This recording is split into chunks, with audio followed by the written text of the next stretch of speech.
Breaking news BC reservations అడ్డుకునేందుకు కొందరు కోర్టుకు వెళ్లాలని చూస్తున్నారని మంత్రి కోమటిరెడ్డి వెంకటరెడ్డి తెలిపారు. బీసీలకు జరుగుతున్న మంచిని అడ్డుకోవద్దన్నారు. కోర్టులో కేసులు వేయొద్దని విజ్ఞప్తి చేస్తున్నట్టు మంత్రి కోమటిరెడ్డి తెలిపారు. ఇది కాంగ్రెస్ పార్టీకి కాదు, తెలంగాణ ప్రజలకు మేలు చేసే నిర్ణయం అన్నారు కోమటిరెడ్డి వెంకటరెడ్డి.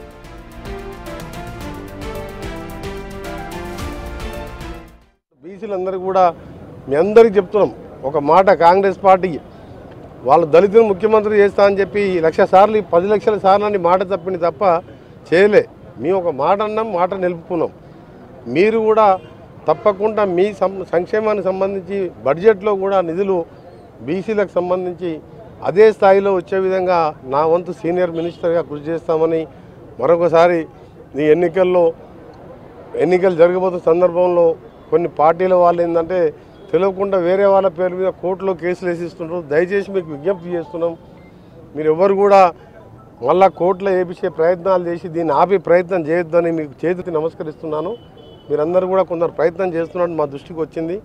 అందుకని మీరెవరు కూడా కోర్టులకు వెళ్ళకుండా దీన్ని అమలుపరిచి తెలంగాణ రాష్ట్రంలో కొత్త రాష్ట్రమైనా సరే ఒక మోడల్గా నిలిచిందనే పేరు మా మంత్రులకు, ముఖ్యమంత్రి మాకు రాదు, కాంగ్రెస్ పార్టీకి రాదు, తెలంగాణ రాష్ట్ర ప్రజలకు వస్తుంది పేరు.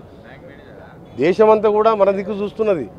ఇంత పటిష్టంగా కులగణన చేసి దాన్ని రాష్ట్రపతి గవర్నర్ పంపితే రాష్ట్రపతి దగ్గర పెండింగ్ పెట్టించినా సరే జీవో రూపాయలు తీసుకొచ్చి ఎన్నికలు పెడుతున్నామంటే ఈ తెలంగాణ ప్రజల ఘనత, తెలంగాణ ప్రజల విజయం ఇది.